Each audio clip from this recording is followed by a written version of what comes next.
दोस्तों, क्या आप जानते हैं सऊदी अरब में एक ऐसी विशाल बिल्डिंग स्थित है जो दूर से दिखने पर पूरी तरह से इनविजिबल दिखाई देती है, क्योंकि यह दुनिया की अब तक की सबसे बड़ी शीशे वाली बिल्डिंग है।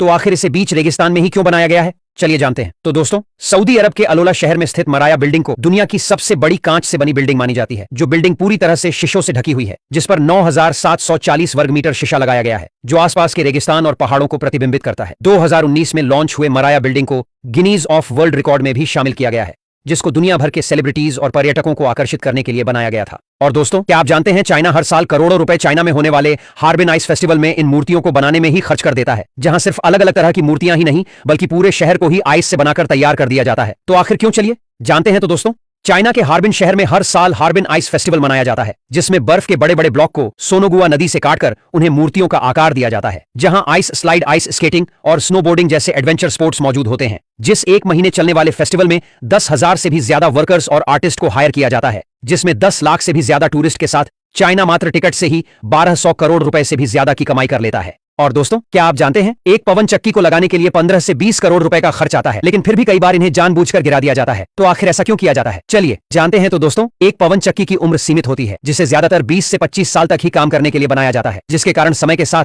इसके ब्लेड्स, गियरबॉक्स और जनरेटर खराब हो जाते हैं, जिससे अगर इसकी मरम्मत महंगी हो तो इसे हटाकर नई पवन चक्की लगाई जाती है। और वही इसका दूसरा सबसे बड़ा कारण है, पुरानी टेक्नोलॉजी। नई पवन चक्की या ज्यादा बिजली बना सकती है, इसीलिए पुराने मॉडल को हटाकर नई चक्कियां लगाई जाती है, और कभी कभी लाइसेंस या कानूनी विवाद की वजह से भी इन्हें गिराना पड़ता है।